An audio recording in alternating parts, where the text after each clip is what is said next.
va vous présenter la voiture qu'on a choisie pour le rallye, 504 Break d'Angèle.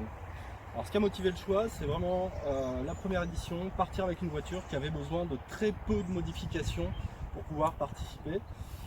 Et puis d'avoir une vraie voiture du Dakar d'antan, celui de Thierry Sabine.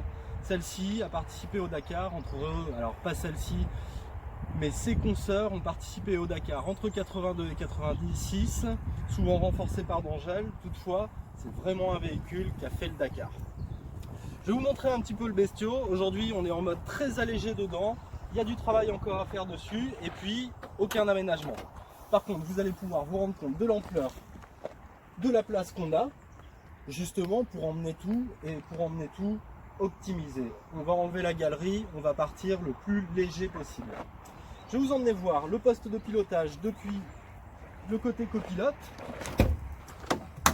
Voilà, c'est pareil, on est très dénudé. Actuellement, il y a juste la CB, mais on a les supports qui vont venir prendre place ici pour l'organisation et pour le copilote, la tablette avec le GPS. Je vous conseille un backup de GPS si vous participez à la Maroc Challenge. On ne sait jamais, un Android, un Apple, ça peut être utile. Donc, comme il n'y a pas grand chose à vous montrer dans le poste de pilotage, je vais vous montrer surtout ce qui fait la particularité du véhicule, c'est d'Angèle. Donc d'Angèle est venu poser toute la chaîne de transmission et la caisse de la voiture sur un sous-châssis échelle qui rehausse le tout. Et je vais vous montrer l'astuce pour la rehausse. d'Angèle a voulu faire très simple.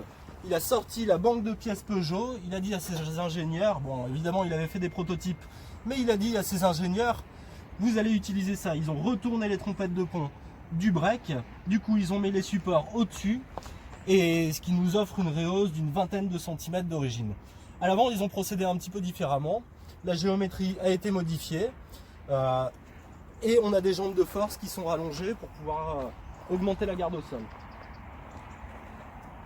Je vais en profiter pour vous montrer le moteur. Moteur refait tout beau, tout propre, parce qu'il y a eu des problèmes sur le rallye précédent. Problème d'allumage, problème de carburation, du coup, carburateur de stock de l'aventure Peugeot 9.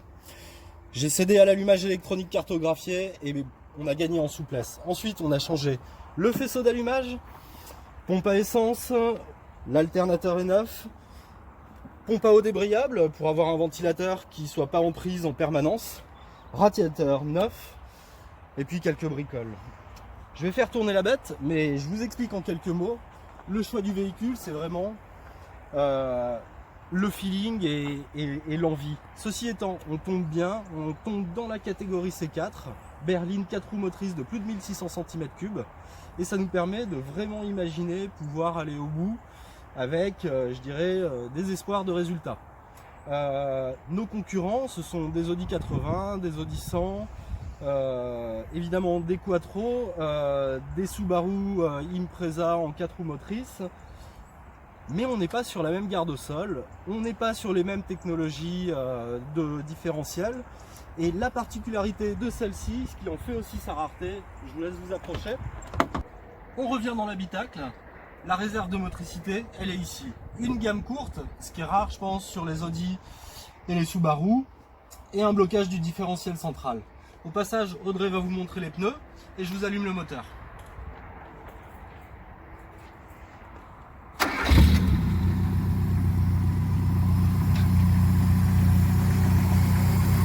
Bon, merci beaucoup de nous avoir suivis. On continuera de vous faire partager notre préparation. Et puis vraiment, si vous avez des commentaires, n'hésitez pas. Notre plaisir, c'est de vous faire plaisir avec des belles images et de l'aventure. Merci, à bientôt.